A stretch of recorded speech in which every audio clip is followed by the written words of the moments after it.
안녕하세요.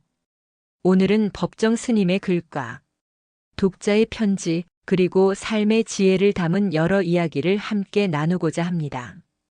오두막의 가을 거디에서 전하는 자연과 계절의 섭리, 한 독자의 편지 속 진솔한 마음, 나를 지켜보는 시선이 전하는 삶의 성찰, 거리에서 만나는 스승들, 그리고 가난을 건너는 법이 주는 현실적 지혜까지 우리의 일상 속에서 놓치기 쉬운 작은 깨달음과 따뜻한 시선들을 함께 음미하며 들어보시길 바랍니다. 삶의 무게와 고단함 속에서도 희망과 위로를 발견하는 시간이 되기를 바랍니다. 내 오두막의 가을 거지. 내 오두막의 가을 거지도 이미 끝났다. 가을 거지래야 고추 따고 그 잎을 훑어내고 감자와 고구마를 캐고 호박을 거두어 들이는 일이다. 옥수수는 다람쥐들이 벌써 추수를 해버렸고 해바라기도 나는 꽃만 보고 씨는 다람쥐들의 차지가 되었다. 개울가에 살얼음이 얼기 시작하면서 곱게 물들었던 나뭇잎도 서릿바람에 우수수 무너져 내린다. 빈 가지가 늘어나면 겨울철 땔감을 마련해야 한다. 지난 여름에 실어다 놓은 통장작을 패는 일에 요즘 나는 재미를 붙이고 있다. 나무의 결을 찾아 도끼를 한두 번 내리치면 쩍쩍 갈라진다. 질긴 소나무와는 달리 참나무는 그 성질이 곧아서 정통으로 맞으면 시원스럽게 빠진다. 일에 재미가 붙으면 쉴 줄도 모르고 지칠 때까지 매달리는 성미라 일손을 멈추고 며칠 동안 밖으로 나돌아다녔다. 들녘에서는 요즘 벼베기가 한창이다. 제천 백운면 평동마을 박달재 아래 장환인에도 내가 가던 날 벼를 거두어 들이고 있었다. 예전에는 논에 엎드려 낫으로 한 포기씩 베느라고 허리가 휘고 눈알이 빠지려고 했는데 요즘에는 콤바인이 탈곡해서 포대에 담아주기까지 한다. 1300평 논에서 거두어 들이는데 1시간 남짓밖에 걸리지 않았다. 실로 격세지감을 느끼지 않을 수 없었다.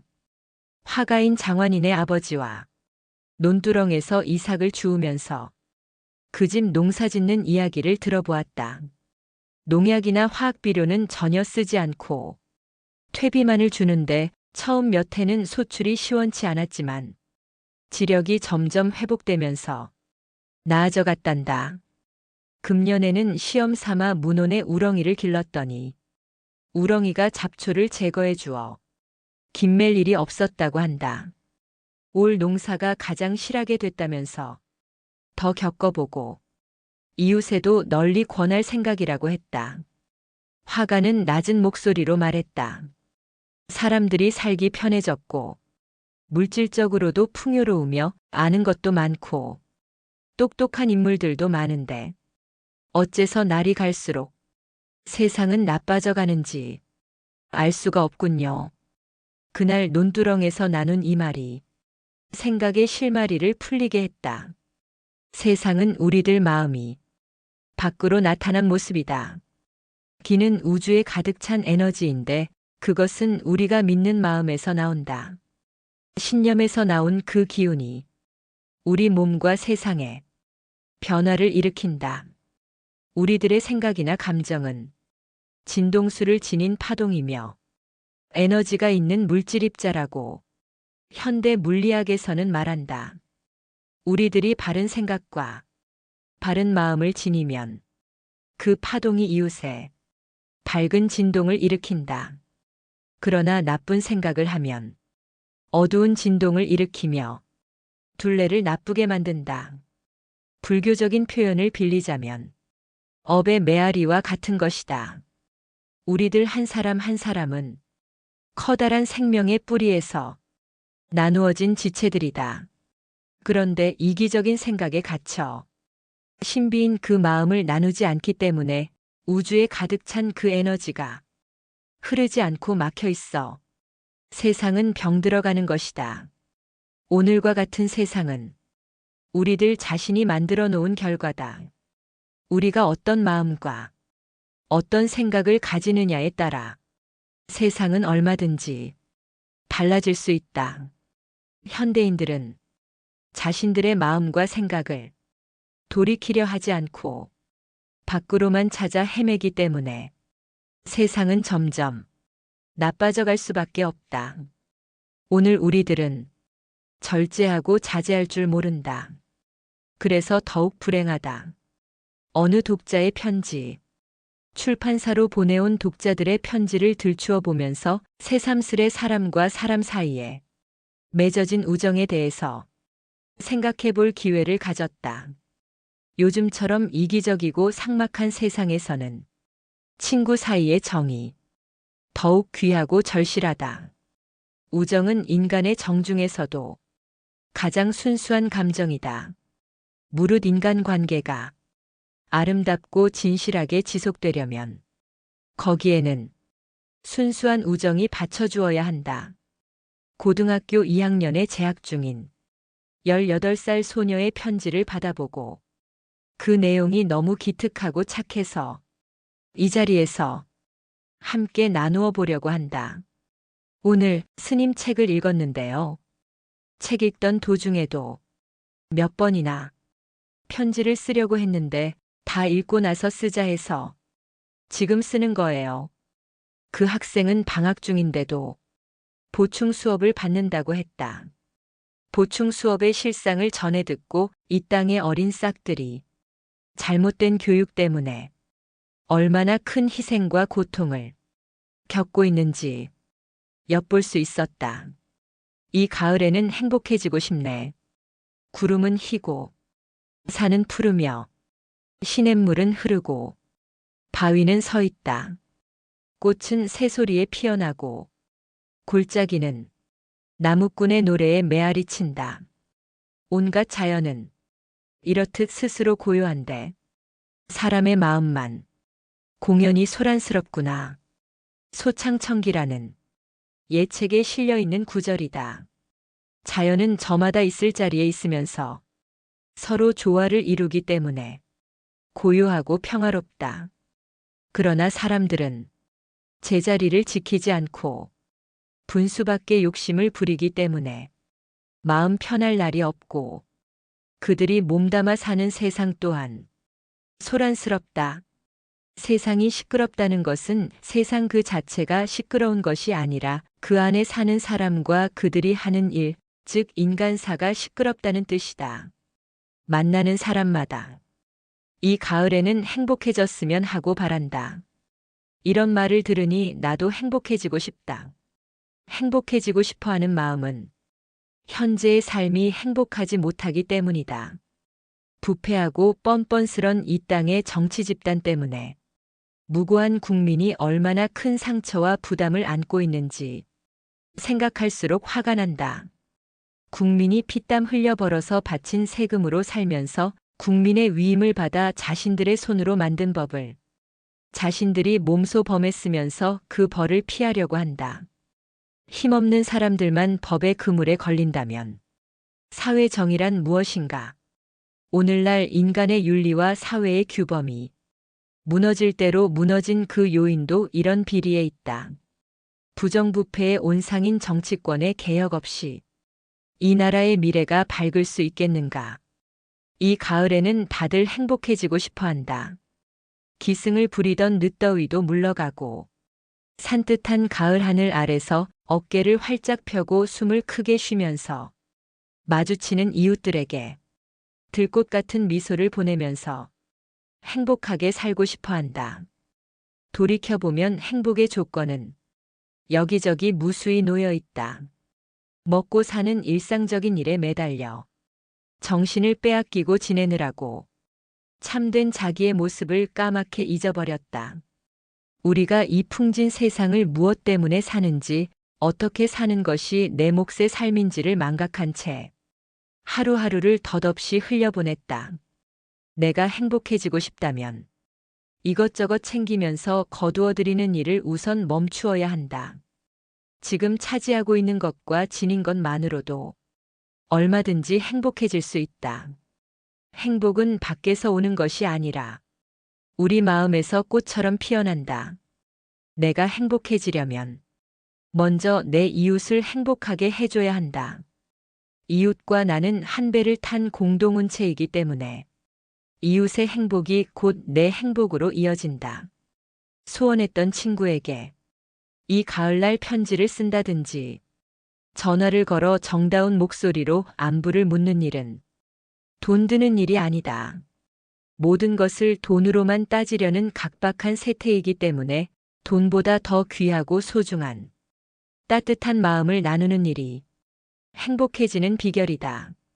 구름은 희고 산은 푸르며 시냇물은 흐르고 바위는 서 있듯 친구 또한 그곳에 그렇게 있지 않은가.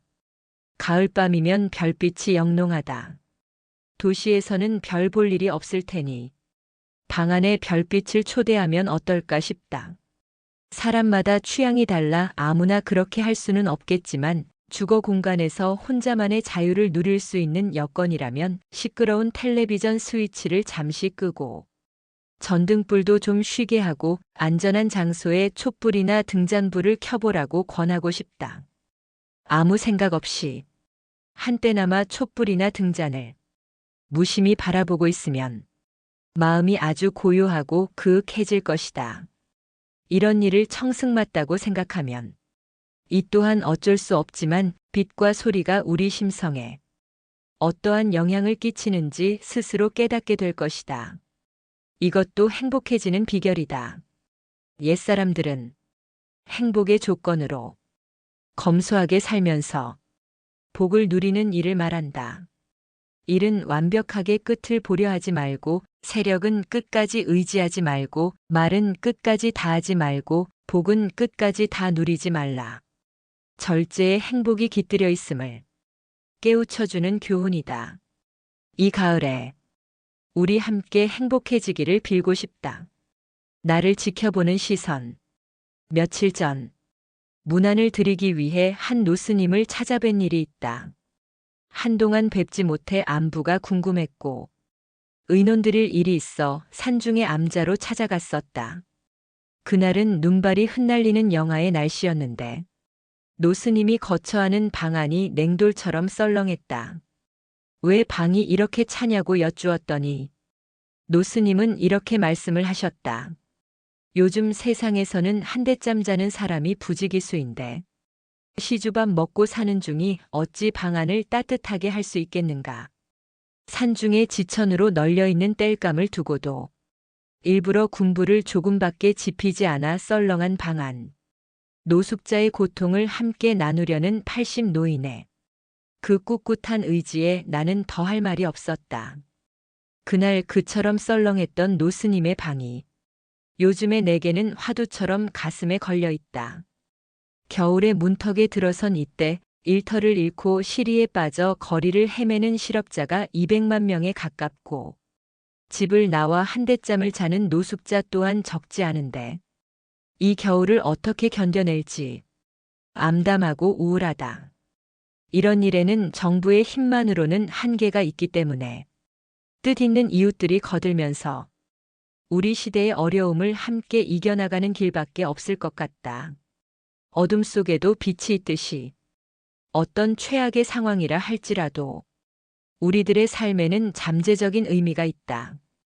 우리가 겪고 있는 실직과 노숙에서 오는 고통의 의미를 찾아낼 수 있다면 우리는 다시 일어서게 될 것이다. 살아가야 할 이유가 있는 사람은 어떤 상황 아래서도 능히 견뎌낼 수 있다.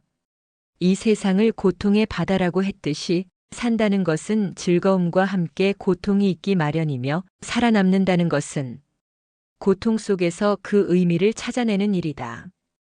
외람되지만 나는 내가 살아온 길목마다 내 등 뒤에서 나는 속속들이 지켜보는 시선이 있음을 굳게 믿는다. 그 시선은 이따금 내가 게으름을 피우거나 엉뚱한 생각을 할 때 더욱 선명하게 드러난다. 때로는 꿈속에서 그 목소리가 나를 불러 깨울 때도 있다. 그 시선은 지금 살아계시거나 이미 돌아가신 우리들의 어머니나 아버지일 수도 있고 할머니나 할아버지일 수도 있다. 혹은 사람마다 그림자처럼 따르고 있는 수호천사일 수도 있고 하느님이나 부처님일 수도 있다. 무엇라고 부르는 이름에는 상관없이 그 시선은 늘 나를 그리고 우리를 지켜보고 있다. 그 시선은 지금 우리가 겪고 있는 이 고통을 비극적인 모습이 아니라 자랑스럽고 꿋꿋하게 이겨나가는 모습으로 보고 싶어 할 거라고 나는 생각한다. 지난해 이맘때 나는 네팔의 인도 히말라야의 가난한 산촌을 여행하고 있었다. 현재 우리들의 생활 수준과 견준다면 겉으로는 말할 수 없이 열악한 수준 이하의 삶을 이루고 있었지만 그들은 도시 문명에 오염되지 않은 따뜻한 인정과 맑은 눈빛을 지니고 있었다. 그들은 나에게 삶의 가치 척도를 어디에 두고 살아야 할 것인지를 두고두고 생각해 했다. 귀국하기 위해 뉴델리에 들렀을 때 숙소의 텔레비전 화면에서 우리의 대통령이 거덜난 나라 살림을 국제구제금융에 호소하는 뉴스를 보고 나는 온몸에 열이 나고 몸살 기운이 번졌다. 대한민국 국민의 한 사람으로서 자존심의 상처를 입지 않을 수 없었다. 그러면서도 드디어 올 것이 왔구나 하고 자탄하게 되었다. 길게 말할 것도 없이 이 세상 일은 돌발적으로 우연히 일어나는 것이 아니라 제 손으로 뿌려서 제 손으로 거두는 인과관계의 고리로 드러난다. 그렇다면 새로운 씨를 뿌려서 새로운 열매를 거둘 수 있다는 논리다. 그동안 물신에 현혹되어 빗나간 우리들의 인성이 오늘과 같은 위기 상황에서 제자리로 돌아오려면 먼저 삶의 가치가 새롭게 정립되어야 한다. 사람이 무엇 때문에 사는지, 어떻게 사는 것이 사람다운 삶인지 근원적인 물음 앞에 마주 서야 한다. 그리고 우리가 할 일은 이웃의 고통을 외면하지 않고 함께 나누는 것이다. 어려운 이웃을 보살피는 일이야말로 사람의 도리이고 인간이 도달해야 할 궁극적인 목표다. 우리들에게 구원이 있다면 추상적인 신이나 부처를 통해서가 아니라 이웃에 대한 따뜻한 보살핌을 통해서 그리고 그 보살핌 안에서 이루어진다. 겨울의 문턱에서 함께 생각해보고 싶다. 거리의 스승들. 오두막 둘레에는 5월 하순인 요즘에야 철쭉이 한창이다. 창호에 아련히 비쳐드는 분홍빛이 마치 밖에 꽃등이라도 밝혀놓은 것 같다. 철쭉이 필 무렵이면 어김없이 검은 등 뻐꾸기가 찾아온다. 네 박자로 우는 그 새소리를 듣고 고랭지의 모란도 살며시 문을 연다.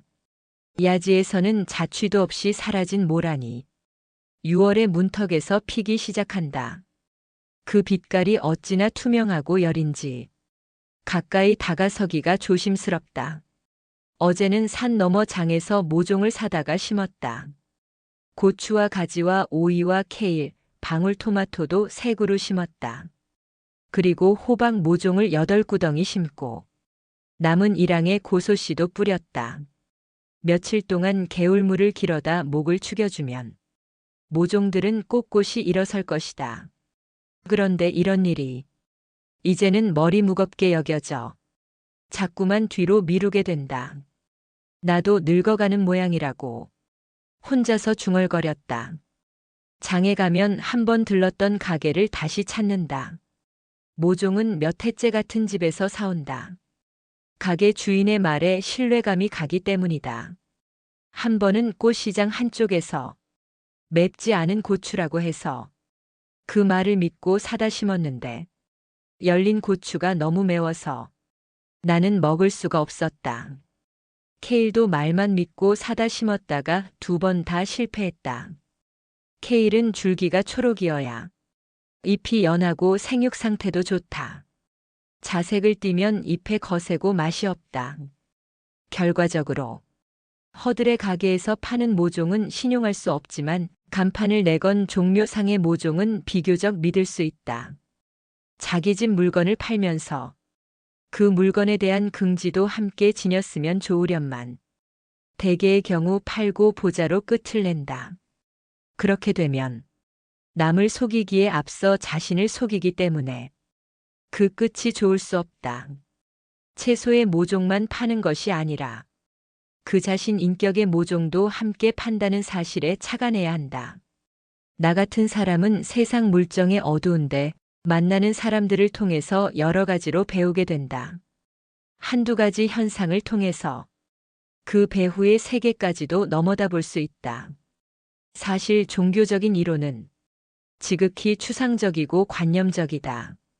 일상에서 만나고 부딪히는 인간관계에서 경전에서는 느낄 수 없는 보다 진솔한 삶의 뜰을 거닐 수 있다.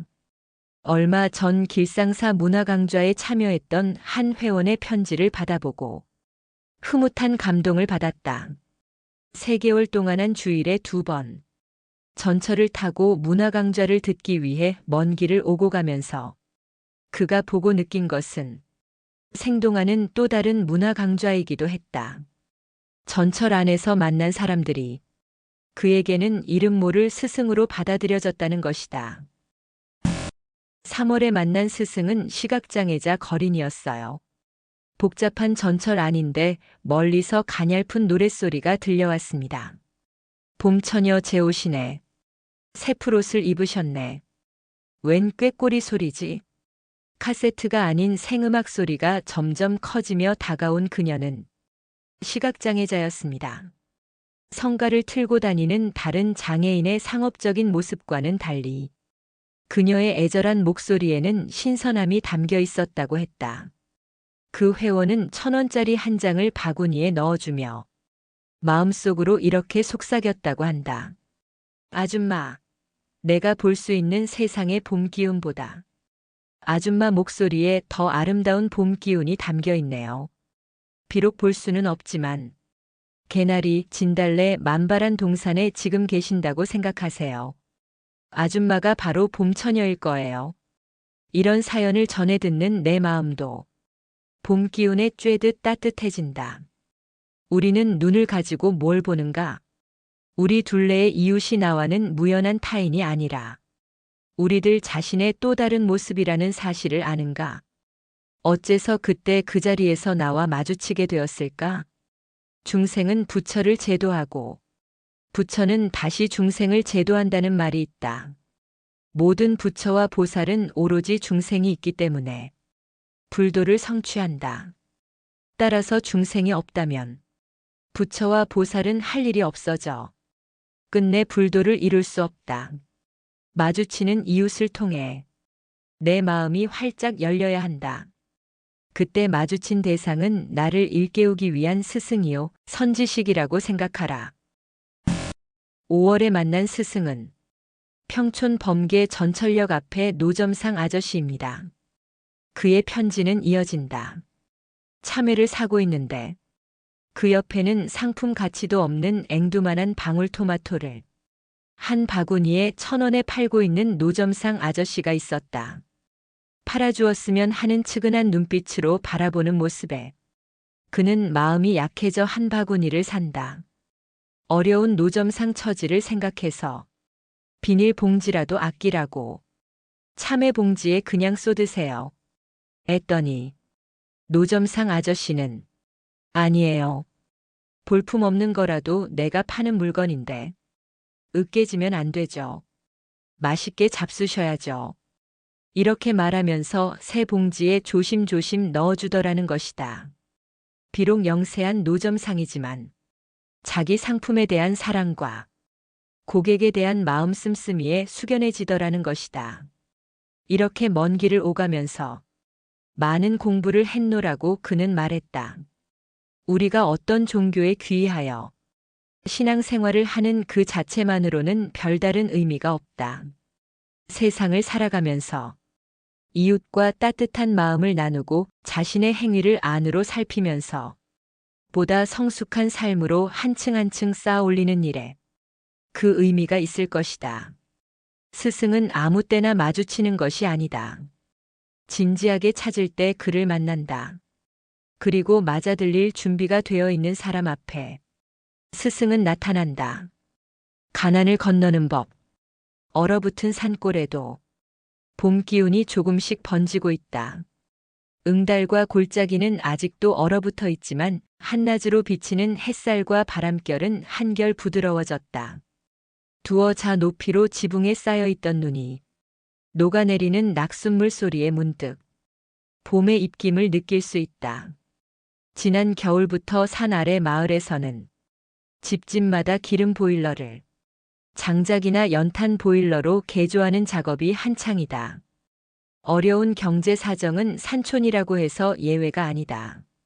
어제 장터에서 만난 김 씨는 보일러를 고치고 나니 기름값에 쫓기던 마음이 한결 놓인다고 하면서 장작 타는 냄새에 옛 정취를 느끼게 되더라고 했다.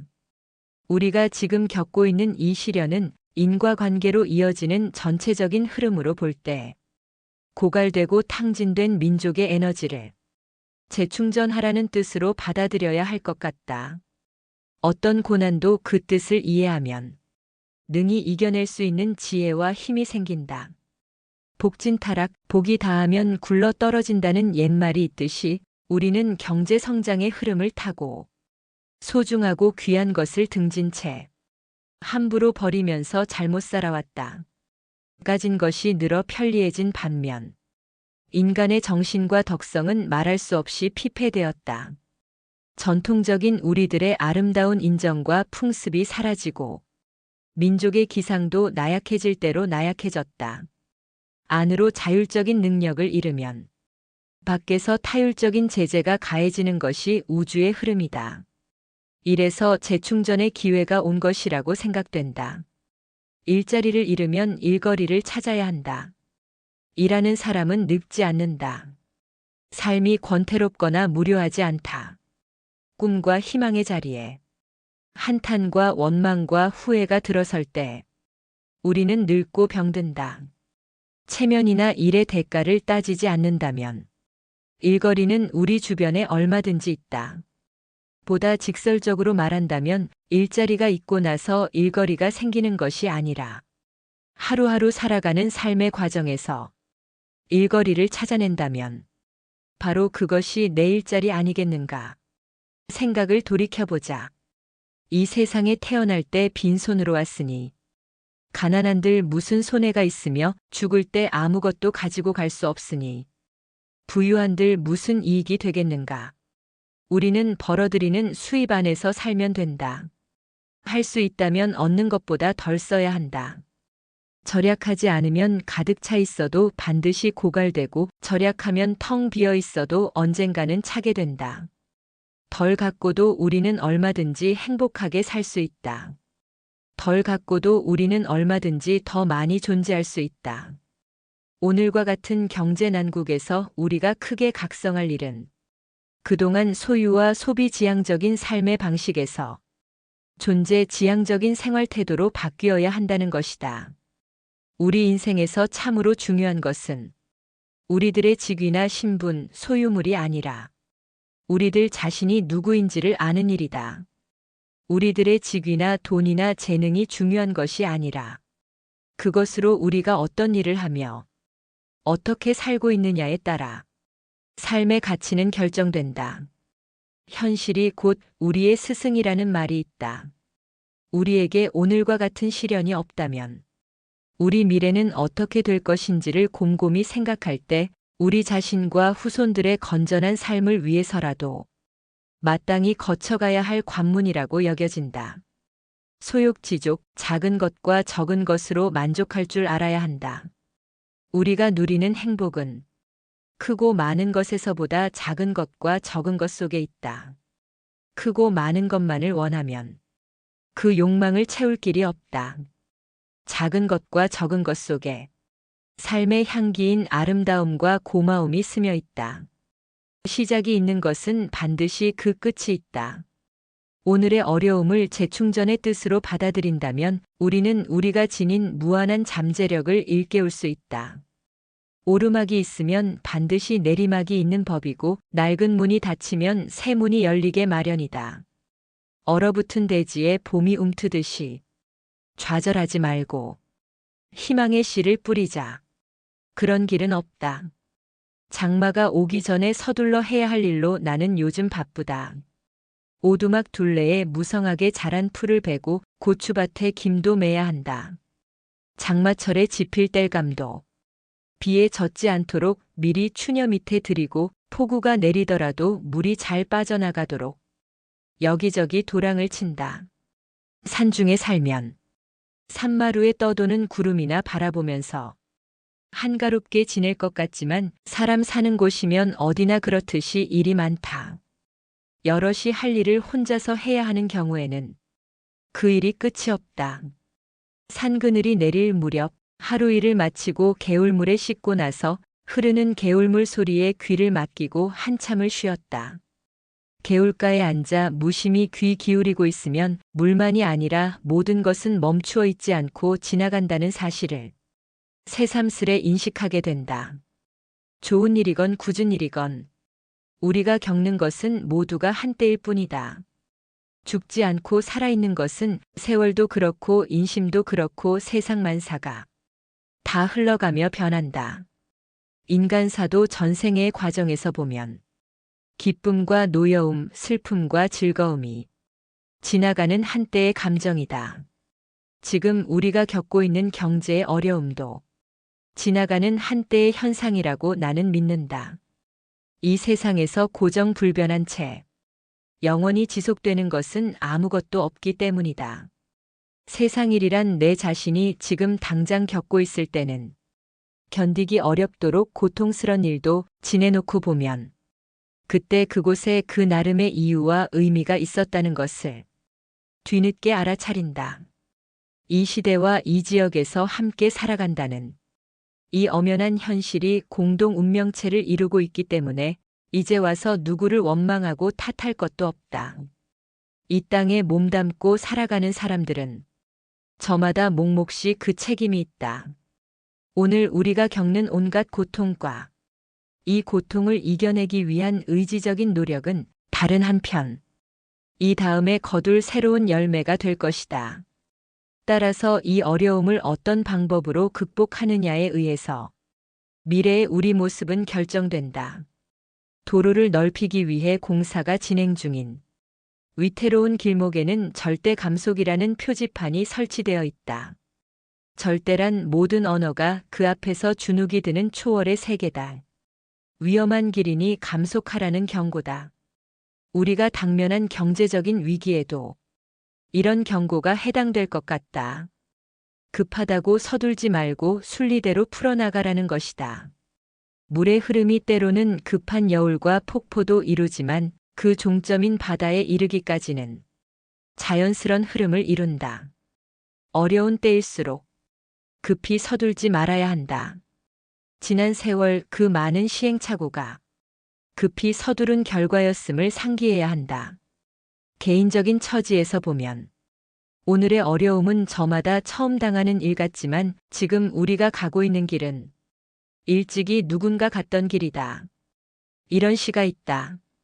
아무리 어둡고 험난한 길이라도 나 이전에 누군가는 이 길을 지나갔을 것이고 아무리 가파른 고갯길이라도 나 이전에 누군가는 이 길을 통과했을 것이다.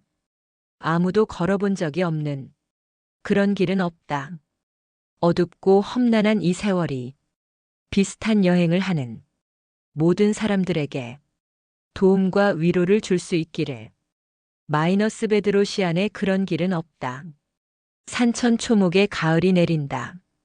이제는 늦더위도 한풀 꺾이고 아침 저녁으로 선득거린다. 풀벌레 소리가 여물어가고 밤으로는 별빛도 한층 영롱하다. 이 골짝 저 산봉우리에서 가을 기운이 번지고 있다. 요 며칠 새 눈에 띄게 숲에는 물기가 빠져나가고 있다. 어떤 가지는 벌써부터 시름시름 앓기 시작한다. 초록의 자리에 갈색이 늘어간다. 나무들은 말이 없지만 기온이 더 내려가면 앓던 잎들을 미련 없이 우수수 떨쳐버릴 것이다. 이게 바로 계절의 질서요, 삶의 리듬이다. 철이 바뀔 때면 내 안에서도 꿈틀꿈틀 무슨 변화의 조짐이 생기는 것 같다. 허구한 날 비슷비슷하게 되풀이되는 그 범속한 일상성에서 뛰쳐나오고 싶어서일 것이다. 이 가을에 나는 많은 것을 정리정돈하고 있다. 오두막에서도 이것저것 없애고 있지만 얼마 전에는 그 전에 살던 암자에 내려가 20여 년 동안 쌓인 먼지들을 가차없이 털어냈다. 쌓인 먼지들이란 다름이 아니라 이것저것 메모해둔 종이와 노트와 일기장, 그리고 나라 안팎에서 찍은 사진들을 말한다. 그것들을 필름과 함께 죄다 불태워서 버렸다. 버릴 때는 미련 없이 버려야 한다. 언젠가는 이 몸뚱이도 버릴 거라고 생각하면 미련이나 애착이 가지 않는다. 빈손으로 왔다가 빈손으로 가는 것이 인생살이 아닌가. 현재의 나에게 참으로 필요한 것이 무엇인지, 그리고 없어도 좋을 것이 무엇인지 스스로 물어봐야 한다. 버리고 또 버리고 마지막으로 남는 것이 무엇이겠는가. 그것이 바로 그 인생의 내용이고 알맹이가 될 것이다. 나무들은 가을이면 걸쳤던 옷을 훨훨 벗어버린다. 그래서 그 자리에 새 옷이 돋아난다. 이런 나무들처럼 너절한 허섭 쓰레기들을 아낌없이 치워버리고 나면 그 자리에, 텅 빈 그 자리에 비로소 맑은 기운이 감돈다. 이 맑은 기운이 오늘의 나를 새롭게 한다. 불타 석가모니는 금강경에서 버림에 대해서 이와 같이 말한다. 나는 그대들 수행자에게 항상 말해왔다. 내 설법을 뗏목의 비유로 아는 사람은 법도 버려야 할 터인데 하물며 법 아닌 것이겠느냐라고. 이 말은 부처의 가르침에도 집착하지 말라는 뜻이다. 그러니 밖에는 더 말할 게 무엇이겠느냐는 것. 이 뗏목의 비유는 근본 경전인 중화함경에 그 뿌리를 두고 있다. 길을 가던 사람이 도중에 큰 강물을 만났다. 이쪽 기슭은 위험하고 무서운데 강 건너 저쪽은 평화로워 두려움이 없다. 강을 건널 배도 없고 다리도 없다. 이때 길을 가던 사람은 나무와 가지, 풀과 넝쿨을 가지고 뗏목을 만들어 무사히 강을 건너게 되었다. 그는 문득 이런 생각을 한다. 이 뗏목은 길을 가던 나에게 큰 도움을 주었다. 이 뗏목이 아니었다면 내가 어떻게 강을 건널 수 있었겠는가. 그러니 이 뗏목을 머리에 이든지 어깨에 매든지 하고 가야겠다. 그가 이와 같이 한다면 과연 그 뗏목에 대한 도리를 다한 것이겠는가. 종교의 가르침은 온갖 모순과 갈등으로 고뇌하는 사람들에게 그 고뇌의 강을 건너게 하는 방편이요 수단이다. 강을 건너 걱정과 근심이 사라졌다면 그 뗏목은 버려야 한다. 종교적인 가르침이란 어떤 특정한 상황에서 그와 같은 상황에 놓인 사람에게 말해진 것이다. 그러므로 그 상황이나 사정이 바뀐다면 그 가르침은 쓸모가 없다. 법진리도 버려야 할 터인데 하물며 법 아닌 것이랴. 이런 가르침 앞에서 지금 당장 쓰지도 않는 물건들, 그 시효가 이미 지나간 물건들을 아까워하면서 움켜쥐고 있음은 끈질긴 애착이요 집착이다. 이 애착과 집착이 짐이 되어 우리 삶의 맑은 기운을 가로막는다. 나는 중이 되어 절에 살면서 이런 버림의 짓거리를 수없이 되풀이해왔다. 이런 행위는 푸중 시절 선배인 노스님들에게서 직접 눈으로 보고 배우면서 익힌 그 은덕이다. 좋은 선배란 후배에게 메시지를 전달하는 데 그치지 않고 선배 자신의 삶이 메시지가 되어야 한다. 만약 이와 같은 버림의 정진 듣기 좋게 말해서이 없었다면 어떻게 됐을 것인가. 상상만으로도 소름이 끼쳐지고 맥이 빠진다. 더 물을 것도 없이 나는 지금보다 훨씬 더 속물로 전락되고 말았을 것이다. 거죽은 수행자이지만 그 생각이며 행동거지가 세상 사람들보다 몇 합절 더 속물인 자들이 얼마나 많은가. 수행자는 한평생을 자기 자신을 변화시키는 데 바쳐야 한다. 남녀노소를 막론하고 그 삶의 변화가 없다면 그의 인생은 이미 녹슬어 있는 거나 다름이 없다. 녹은 어디서 생기는가? 물론 쇠에서 생긴다. 쇠에서 생긴 녹이 쇠 자체를 못 쓰게 만든다. 일상적인 타성과 게으름을 녹에 비유할 수 있다. 자신에 대한 투철한 각성과 분발을 통해 녹은 제거된다. 계절의 변화는 우리 삶에도 변화를 가져올 수 있어 고맙다. 산천초목에 가을이 내리고 있다. 이 가을에 당신은 어떤 변화를 시도하고 있는가? 부디 좋은 이삭 거두기를. 오늘 전해드린 이야기들을 통해 우리는 삶의 여러 순간 속에서 배우고 성찰하며 나아갈 힘을 얻습니다. 계절이 바뀌듯 우리 마음에도 새로운 변화와 성장이 찾아옵니다. 작은 것과 적은 것 속에서도 행복을 찾고 마음을 다잡으며 하루를 살아가는 지혜를 배웁니다. 삶의 스승은 멀리 있지 않습니다. 거리의 사람들, 이웃, 자연 그리고 내 마음 안에도 있습니다. 오늘 영상이 여러분에게 위로와 용기 그리고 작은 깨달음을 선물했기를 바랍니다.